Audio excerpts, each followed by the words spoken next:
Al-intisabu qa'iman, berdiri tegak. Sebelum kita terangkan kemarin sunnah, yang pertama adalah azan, sunnah yang kedua adalah qomat. Dan tidak harus orang azan atau orang qomat dalam kondisi sholatnya berjamaah. Jadi kalau seandainya ada orang sholat sendirian tidak berjamaah, tetap disunnahkan azan. Kalau sunnahnya tidak dianjurkan berjamaah, maka tidak disunnahkan mengucapkan apapun. Seperti duha, tidak ada. Seperti tahajud, tidak ada. Seperti rawatib, tidak ada. Tapi kalau sunnahnya itu sholat sunnah yang dianjurkan berjamaah, kata sholat taraweh, sholat idul adha, idul fitri, maka bukan azan. Apa yang disunnahkan? As-salatu jami'ah. Allahumma shalli ala Muhammad. Ya, di sana ada satu di antara jamaah, as-salatu jami'ah. Boleh pakai as-salatu pakai dhammah, boleh pakai as-salata fathah. Yang penting rangkaiannya dua, as-salah dengan jami'ah. Salat id ingin dilakukan as-salata jami'ah. Salat tarawih ingin dilakukan as-salata jami'ah. Boten azan, boten apa? Qomat. Jadi ini perinciannya. Kalau salat fardu maka sunnah azan dan qomat walaupun tidak berjamaah. Adapun salat sunnah dilihat dulu. Kalau salat sunnahnya itu anjuran berjamaah, maka dikumandangkan as-salata atau as-salatu jami'ah. Tapi kalau sholat sunnahnya niku mboten jamaah, tidak dianjurkan jamaah seperti duha, apa malih, tahajud, isyraq, awabin, rawatib, maka tidak mengucapkan apa-apa. Adzan juga tidak, as-salata jamaah juga tidak. Ini dua sunnah dari 500 sunnah, dan kita memasuki sunnah yang nomor 3. Mudah-mudahan kita bisa hadir secara istiqomah sehingga bisa tuntas untuk mengetahui 500 sunnah. Dan masih kurang nih Pak, masih kurang. Ada yang mengatakan sampai 1000 sunnah. 1000 apa? Sunnah. Hadirin hadirat yang dirahmati Allah Subhanahu wa taala, al-intisabu qa'iman, berdiri tegak. Ini hukumnya sunnah. Kalau ada orang berdiri boten tegak, ndoyong. Dianjurkan kan tegak. Tegaknya ini dianjurkan tegak. Tegaknya ini sekira tulang yang ada di bagian tengah ini tegak lurus. Jadi kalau ada orang sholatnya itu ndoyong ngeten, atau ndoyong ke belakang, apa muntir ning ndi ya, makruh. Bagaimana Bang? Makruh. Boten sunnah. Bisa juga batal kalau ndoyongi ke depan menjadi sahnya ruku. Sahnya nopo? Ruku. Berarti dia tidak berdiri, dia sudah ruku itu. Sahnya ruku itu bagaimana? Ketika dua telapak tangan ini sampai ke lutut, walaupun tidak terlalu bungkuk ke atas papan, tapi sekira kalau dia melengkungi ke depan, itu kedua telapak tangan itu sampai ke lutut, batal. sebab tidak dikategorikan berdiri tapi ruku, dan ruku belum waktunya. Karena jenengan kalau sholat jangan terlalu doyong-doyong ke depan. Ya, khusyuk itu ada dalam hati Pak, bukan kok melengkung, bukan. Kecuali kalau memang orangnya ada udzur, mungkin sudah dalam kondisi umur sehingga ditegakkan nggih ngoten niku namanya tiyang sudah umur gitu tetep napa melengkung. Itu udzur itu namanya. Tapi kalau masih bisa untuk berdiri tegak, maka jangan sampai melengkung karena itu makruh. Bisa sampai ke area sholatnya batal kalau sudah mirip dengan ruku. Ruku itu ada dua, ada ruku yang sempurna, ada standar sahnya ruku. Ruku sempurna antara kepala dengan antara pundak, itu katus papan. Ini sempurnanya ruku. Tapi kalau standar sahnya ruku tidak harus seperti papan. Sekira telapak tangan ini bisa sampai lutut, maka sudah namanya ruku. Ngeten, gambarannya ngeten. Itu kok ibu-ibu monggo nek badhe dibuka nggih mboten napa-napa. Niki namanya berdiri tegak. Niki mboten tegak niki.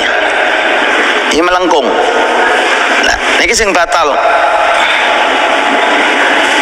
Ini rukuk yang sah. Ini rukuk yang sah. Kalau ada orang sholatnya ngeten, batal sholatnya. Oh, masya Allah. Jadi berdiri tegak seperti ini, berdiri tegak nih, lurus, tegak. Kalau ndiluk ke depan ngetan, ini makruh. Apalagi sampai ngopening di jomplang. Paham nggih? Yang batal ini, jenengan rukuk niku, ini sempurnanya rukuk. Atas papan, seperti papan. Ini sempurna rukuk. Standarnya rukuk sekira 2 telapak sampai ke lutut. Ini sudah sah rukuknya. Kalau ada orang berdiri seperti ini, napa nih? Salatnya batal. Paham nggih? Kecuali kalau kondisi orang. Kadang-kadang ada sebagian orang memang Allah ciptakan seperti itu. Kadang-kadang karena usianya, kadang-kadang nggak bisa Pak, ditegakkan nggak bisa, jenenge wis sudah nopo usia, dan sakit, nggih. Adapun berdiri, niki pembahasan sunnahnya berdiri tegak. Yang sunnah itu tegaknya, bukan berdirinya. Kalau berdiri itu rukun. Jadi kalau ada orang sholat fardu, dia mampu untuk berdiri, kok dia duduk, sholatnya batal. Makanya kalau imutake, laki-laki atau perempuan, jangan takbir dalam kondisi duduk selama jenengan masih bisa berdiri. Ya, ada orang nih bisa jalan ke masjid, kan bisa berdiri. Kalau sholat fardu jangan duduk. Ngadeg kemana ya? Apa?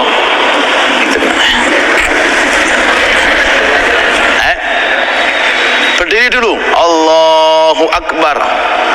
Sampai baca Fatihah. Ternyata di tengah-tengah Fatihah baru iyaka boten kuat, baru duduk. Jadi jangan langsung duduk selama jenengan bisa berdiri. Jenengan jangan duduk. Karena syarat sahnya takbiratul ihram harus berdiri. Allahu Akbar, enggak kuat baru duduk. Jadi langsung jangan duduk baru takbir. Boten angsal. Understand? Kompak. Ya. Jadi siapapun, ya, siapapun. Ustadz, saya nggak bisa ruku. Oke. Saya nggak bisa sujud. Oke. Bisa nggak berdiri? Bisa. Tolong takbirnya berdiri, Fatihahnya berdiri. Karena Fatihah syaratnya harus berdiri. Baca Fatihah syaratnya harus berdiri. Kalau di tengah-tengah ketika takbir Allah sudah nggak kuat, Allah turunnya sambil akbar tidak apa-apa. Atau dia kuat Allahu Akbar masih bisa berdiri, ternyata baca Fatihah baru ihdinas siratal mustaqim, kakinya sudah gini. Botenku langsung duduk. Paham ya? Duduknya itu sambil baca Fatihah, ihdinas siratal mustaqim siratal ladzina an'amta. Jangan langsung duduk baru melanjutkan ihdinas siratal mustaqim. Paham nggih? Nah. Wong iki gare lemu makane ngeten iki. Pun nggih. Pun. Adapun berdiri rukun. Kecuali kalau sholatnya sholat nopo? Sunnah. Kalau sholat sunnah dari awal boleh duduk walaupun dia mampu untuk berdiri. Ada orang sholat duha 8 rakaat duduk boleh. Sholat rawatib qobliyah ba'diyah duduk boleh walaupun dia punya kemampuan, cuma pahalanya dicengklong. Ya gitu. Gak patek capek kok pahalanya komplit. No enak pahalanya dicengklong. Sing asale 100 menjadi 50. Kecuali kalau memang dia memang nggak bisa berdiri, pahalanya tetap komplit. Ada sebagian ibu nopo bapak ada yang sholatnya di dalam kursi, di atas kursi, tetap pahala komplit karena nopo udzur. Terus kesimpulannya, berdiri rukun dalam sholat fardu, sunnah dalam sholat sunnah. Adapun berdiri tegak ini sunnah baik di dalam sholat fardu nopo di dalam sholat sunnah. Jadi ada berdiri tegak. Yang berdiri itu rukun, yang tegaknya itu hukumnya nopo sunnah. Allahumma sholli ala Muhammad. Ini kurang jelas, saya ditanya lagi. Yang keempat dari 500. Yang keempat dari 500. Berarti urutannya nomor pinten iki? 496.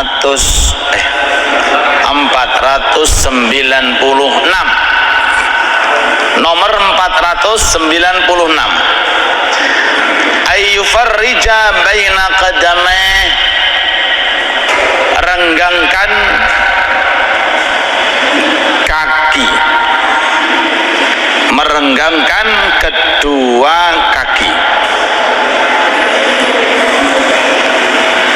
Ngadeg mana iki? Sakit ngeten iki contoh sakit.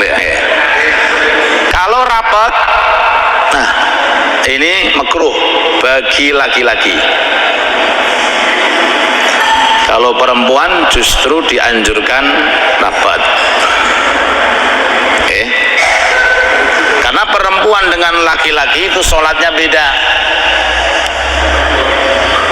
Kalau perempuan dianjurkan rapat, perempuan dianjurkan untuk ketika ruku, siku-sikunya diarahkan ke arah dada. Kalau laki-laki diangkat. Ketika sujud, perempuan tangannya ke arah dada. Kalau laki-laki terangkat. Ketika imam itu salah, maka bagi laki-laki mengatakan subhanallah, bagi perempuan menepuk telapak tangan. Betul ngeten? Niki untuk pahal napa untuk piala nih. Ngeten. Ampun subhanallah. Jadi 4 perbedaan antara laki-laki dengan perempuan ketika sholat. 1 perbedaan ketika berdiri dirapatkan perempuan. Ketika ruku laki-laki diangkat, perempuan diarahkan ke arah dada. Ketika sujud laki-laki terangkat, jangan dilembrehkan. Ini hukumnya makruh. Ini menyerupai hayawan, menyerupai binatang buas. Jadi kalau sujud nanti ada sunnahnya, jangan gini, diangkat. Jangan meletakkan ini, napa niki? Tangan, di lantai. Jangan ngeten, tapi diangkat. Karena ada penyerupaan. Nah, nanti kedepannya diterangkan beberapa hal makruh di dalam sholat karena menyerupai hayawan.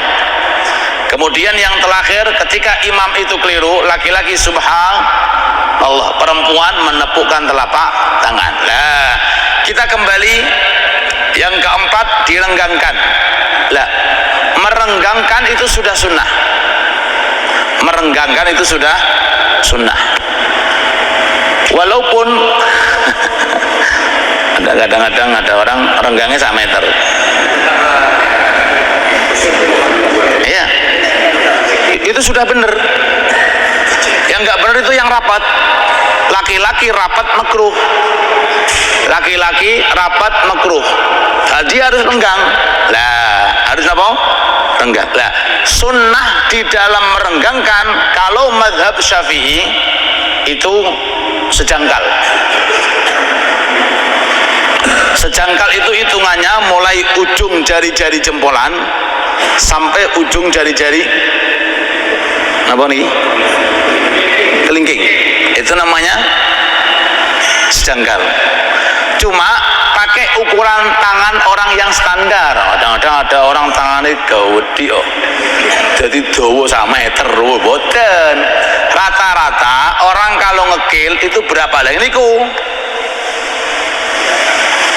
Ya. Ini perkiraan Bapak Ibu. Jadi nggak perlu jenengan nggo meteran ning masjid ngono. Di metering boten. Ada yang mengatakan 4 jari-jari. Nah, 4 antara kaki yang kanan, kaki yang kiri 4 jari-jari. Cuma yang pertama tadi yang termasuk yang kuat sejangkal. Nah, ukuran sejangkal itu pakai tangan orang yang standar, dan rata-rata tangan kita itu mendekati nopo sama ya, mungkin 1-2 mungkin yang jari-jari ini nopo panjang itu ya, itu enggak semuanya, rata-rata kita pakai ukuran yang standar. Allahumma shalli ala Muhammad. Ya. Jadi kalau seandainya ada orang kok mekangkange ngluwehi sak jangkal, itu berarti kehilangan 1 sunnah. Dia sudah sampai sunnah loh, yang penting enggak rapat, cuma keluwen kelebihan. Kalau mekangkang usahakan sejangkal atau pakai 4 jari. Jadi jangan terlalu nopo lebar ya, karena kita ketika sholat itu dianjurkan kelihatan pantas. Contoh. Oke. Ada orang sholat pakai baju, ada orang sholat OT. Paham OT Bu? Bakwan. Cuma pusare tok sama lututnya. Pertanyaan, dua-duanya yang pakai baju dengan yang OT sah apa mboten? Sah, cuma pantesan pundi? Apalagi jadi imam. Ya napa niku? Kita bukan masalah sah atau enggak sah. Pantes enggak? Didelok niku lho, pantes napa mboten? Niku mawon. Khudzu zinatakum inda kulli masjid. Usahakan ketika di dalam masjid pakai perhiasan sing paling apik. Perhiasan itu bukan hanya baju mawon. Perhiasan itu haliyah ketika ketika kita sholat disawang wong itu pantes napa mboten? Nggih, paham napa mboten? Nggih. Ada orang kadang-kadang kita lihat nggih, sholat ngapunten pakai kopiah. Pakai napa? Kopiah. Dan sholat pakai topi. Pakai napa? Topi koboi. Podo-podo nutupi napa? Rambut. Sing pantes pundi? Kopiah napa pakai topi koboi? Iki ape balap-balapan nih koyo. Loh, kita bukan masalah menutupi rambut, kira-kira pantes yang mana? Paham nggih? Nah, ada orang nih sholat, sholatnya terlalu tinggi sampai ke lutut, dengan orang celananya di atas mata kaki, pantes mana? Ayo coba dijawab. Sing pantes pas lutut nopo sing di bawah di atasnya mata kaki? Oh, jenengan pikir lagi ngoten mawon. Jadi kita tidak membahas mengenai masalah sah atau tidak sahnya. Kira-kira dilihat oleh orang lain itu pantas enggak? Kalau tidak pantas, apalagi dilihat oleh Allah. Ini baru urusan yang zahir. Belum urusan hati. Orang sholat hati ini resik, orang sholat hati ini kotor. Beda enggak? Beda. Ada orang nih sama-sama kopian, juban, imaman, sorbanan, tapi satu hatinya bersih, ikhlas, tawadhu, sabar, tidak punya rasa benci, tidak punya rasa dengki. Ketika takbir beda di hadapan Allah. Bahkan ada orang kadang-kadang dia sholat kepeksa, aduh isya lagi kepeksa dia sholat, tapi sholatnya apa? Jadi sholat sampai geget apa? Faham? Sholat geget, takbirnya yang geget, kayak ngerundel sholat maneh. Beda dengan orang yang sholat bangga, senang, alhamdulillah datang waktu isya. Beda, gini apa nggih? Nah, coba jenengan ngundang wong datang teman jenengan dan meneng wae ya napa niku. Wis meneng metotok. Iki ranjine gelem teko apa ora awakmu iki? Ngoten. Kula kalih panjenengan teng kene rumah Allah nggih ngoten. Ada perhiasan zahir, ada perhiasan batin. Perhiasan zahir di mana-mana bisa kita beli. Tapi perhiasan batin tidak bisa didapatkan kecuali melalui majelis taklim. Mudah-mudahan berkah istiqomah, amin. Nggih. Ayyufarrij baina qadamai, jelamaan. Kemudian yang kelima tadi an yakuna qadra shibrin. Yang kelima tadi nggih, renggangnya kadar sejangkal. Ini yang kelima. Walaupun saya sebutkan di nomor 4, ini yang ke sejangkal. Dan ada pendapat yang mengatakan apa? 4 jari-jari. Jadi kalau ada orang seandainya melebihi sejangkal, dia sudah sunnah karena dia nggak rapat. Cuma dia meninggalkan sunnah yang kelima. Apa itu? Boten sejangkal. Ini kitab saya bawa mazhab Imam Syafi'i. Mbok pilih teng mriko wonten pendapat lain, wallahu a'lam. Makanya ilmu itu sangat luas. Kalau kita seandainya melihat ada perbedaan di kampung, di RT, di lingkungan, aduh kok beda mbak aku, sampean cepet-cepet takokno wong. Jangan langsung dihukumi kalau kita bukan ahlinya. Fas'alu ahla dzikri in kuntum la ta'lamun. Ada orang tahlilan, jangan langsung diklaim, oh ini enggak bener. Ada orang selawatan diklaim, ini enggak bener. Jangan. Kita ini terbatas keilmuan kita. Tanyakan kepada orang yang punya keahlian. Fas'alu ahla dzikri in kuntum la ta'lamun. Sunnah yang ke-6 dari 500. An-nazar ila maudhi'is sujud. Memandang di tempat sujud. Di tempat sujud. Di tempat sujud. Bukan hanya ke bawah. tempatin jenengan sujud, yang jenengan letakkan itu nopo? Dahi, tangan, lutut, itu tempat sujud. Oke, boten kok ketika tempatnya dahi mawon, boten. Boten ketika telapak tangan tempatnya boten. Boten lutut. Jadi tempat area itu jenengan diaturi untuk selalu memandang. Jadi bukan sekedar napa? Arah bawah. Dia memandang arah bawah, cuma meripatnya melirik rono, melirik ini. Bisa juga kan, Pak? Ya, ini jadi ngeliriki kono ngeliriki kene. Boten sunnah memandang tempat sujud. Niki contoh sajadah. Sajadah ini tempat sujud kita mana? Tidak semuanya. Tempat sujud kita yang diletakkan anggota sujud inggih menika kaki, lutut, tangan, dahi, dan sunnahnya dengan hidung. Jadi kalau ada orang memandang ujungnya sana, sunnah atau boten? Boten sunnah. Atau memandang ujung yang sini, boten sunnah. Kenapa? Boten letakin apa tempat sujud. Jadi bukan setiap kita memandang di bawah itu berarti masuk area sunnah. Boten. Yang area sunnah yang menjadi tempatnya napa sujud. Paham nggih? On ya. Jadi kalau ada orang sholatnya pelengahan kanan, kadang-kadang kiri, kadang-kadang mendur, dulu cocok barang.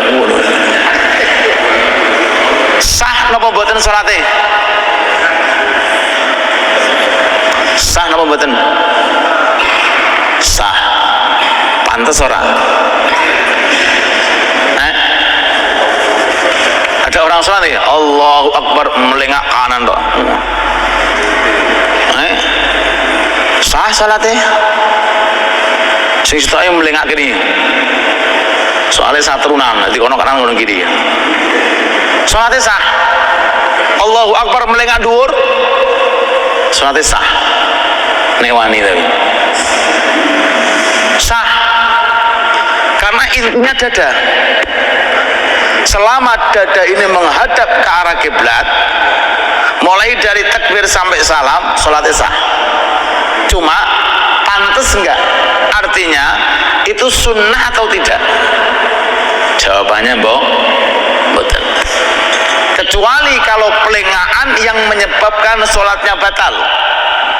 Lengak kanan langsung kiri langsung atas 3 kali berurutan dari anggota yang besar, batal sholatnya.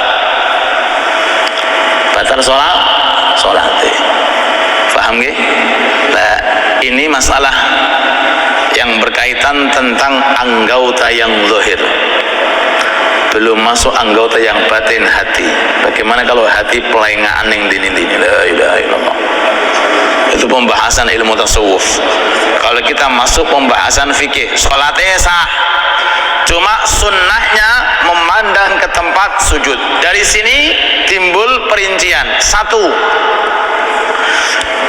ketika orang itu berdiri, pandanglah ke tempat sujud.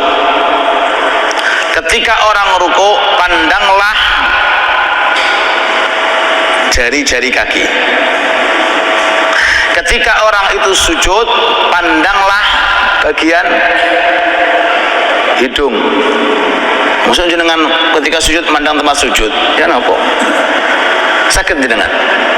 Ketika sujud mandang tempat sujud sakit. Ini betul sakit. Maka yang kita pandang napa? Napa? Arah hidung. Ketika berdiri pandang tempat sujud, ketika ruku pandang napa? Jari-jari, ada yang mengatakan lutut juga. Ketika pas sujud pandang ke area napa? Hidung. Apa tujuannya? Supaya lebih mampu untuk kita khusyuk.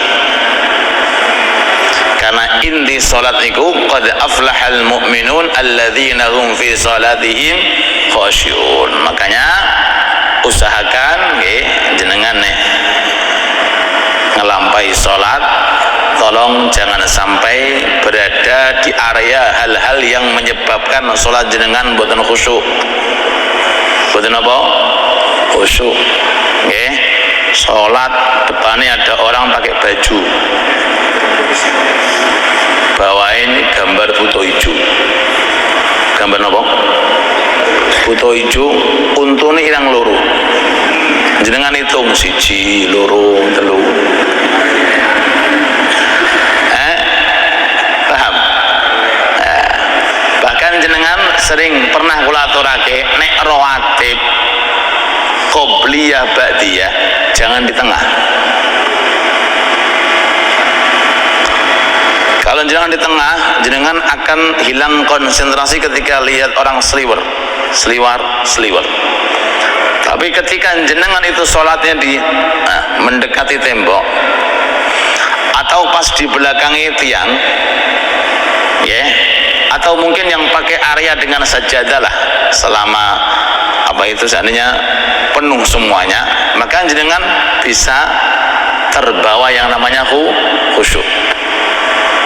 Oleh sebab itu makruh orang sholat di pinggir jalan, di tengah jalan. Ono wong sholat di tengah jalan, tengah ratan, Allahu Akbar. Kaisa khusyuk pak, lindes mobil. Atau sholatnya pas ketika pintu masuk, ya apa? Pintu dibuka dia sholat di tengah-tengahnya, ya apa? Digenjong mawon. Bukan masalah sholatnya sah atau sah, sholatnya sah, tapi boten dianjurkan, bahkan termasuk area yang dimakruhkan. Kalau kinten ini baru yang ke-6, memandang ke tempat sujud. Sisa waktu mbok pilih. Ada pertanyaan baru 6, berarti kurang 494. Monggo mbok pilih, ada pertanyaan dari jamaah bapak-bapak atau ibu-ibu, monggo. Niki wonten bapak monggo. Monggo kali diunjuk monggo. Waalaikumsalam warahmatullahi wabarakatuh. Ya, saya tanya masalah dengan kaki Ustaz. Itu mungkin pengalaman Ustaz. Jadinya enggak khusyuk karena sebelah itu pergerakan terlalu lebar sampai menyentuh dengan kaki, jenjang kaki. Kita otomatis mulai kering, kita menghindari waktu itu sudah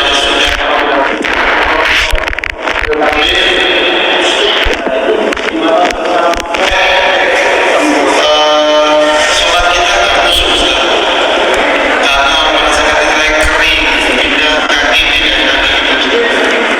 Itu pertama Ustaz.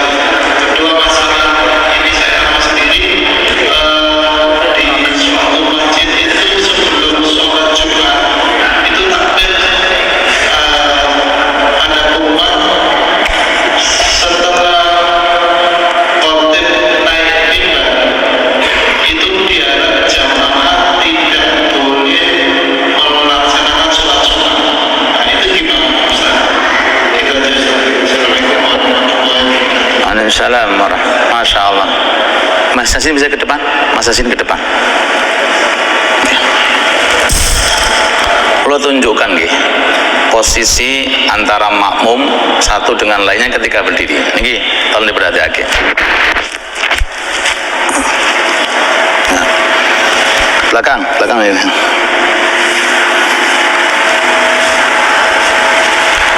Pun nggih. Nah. Intinya merapatkan shaf itu ini.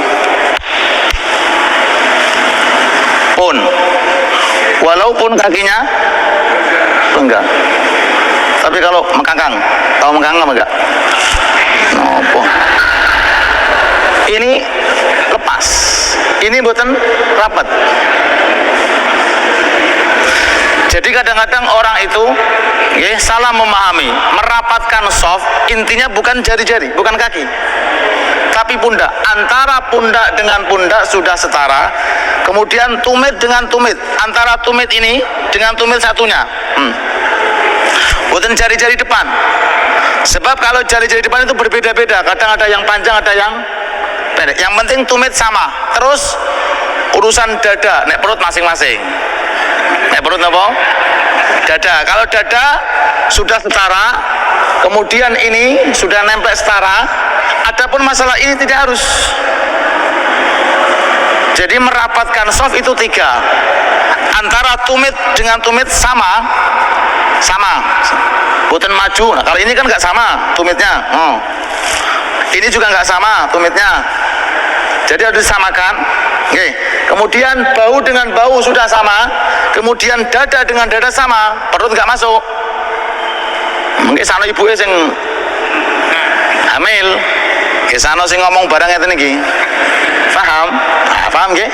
Jadi kalau seandainya mekangkang saling mekangkang itu masalahnya di sini. Paham nggih? Nah, ini pun monggo. Paham? Jadi merapatkan soft, nggih, merapatkan soft itu intinya 3 tadi saya sampaikan. Kalau antara tumit dengan tumit sudah sejajar, tidak ada yang satu maju satu ke belakang, kemudian bahunya sudah setara, kemudian dadanya sama, sudah selesai. Adapun masalah kudun deme kaki atau itu,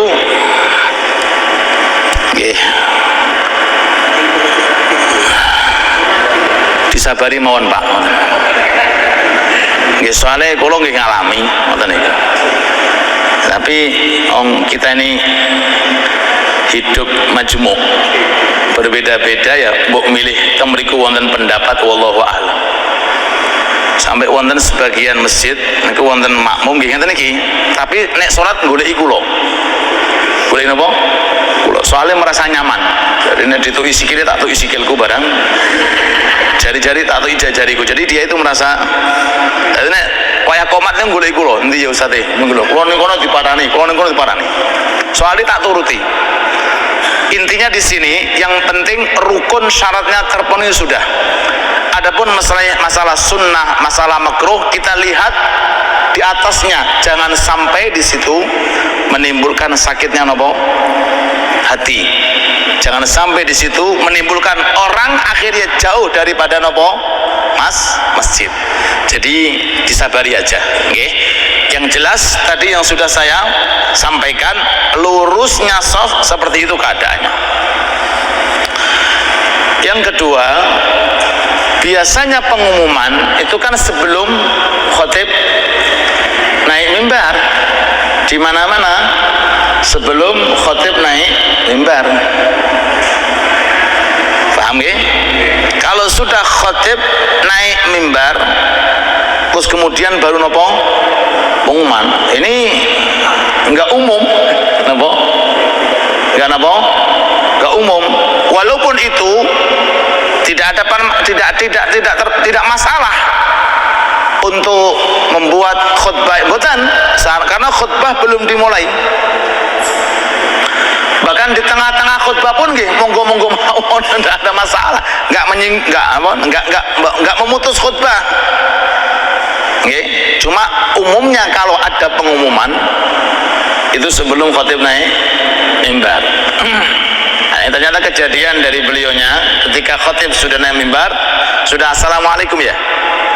Sudah belum? Assalamualaikum sudah belum? Belum. Oh, kalau belum aman-aman aja. Nah, jadi masalah kalau sudah assalamualaikum warahmatullah terus duduk baru kemudian diumumkan jangan sholat nopo rawatib qobliyah. Nah, ini saya terangkan masalah rawatib qobliyah. Kulo tanglet termasuk sunnah nopo boten rawatib qobliyah? Sunnah. Wajib nopo boten? Wajib. Kita ambil tidak wajib. Satu, selama tidak wajib berarti orang bebas melakukan, bebas meninggalkan, yang penting tidak wajib.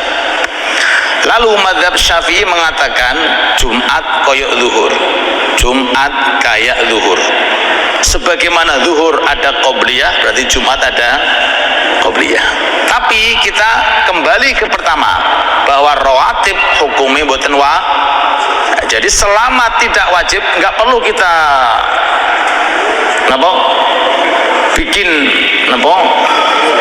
bikin istilahnya bikin sesuatu sing boten sae.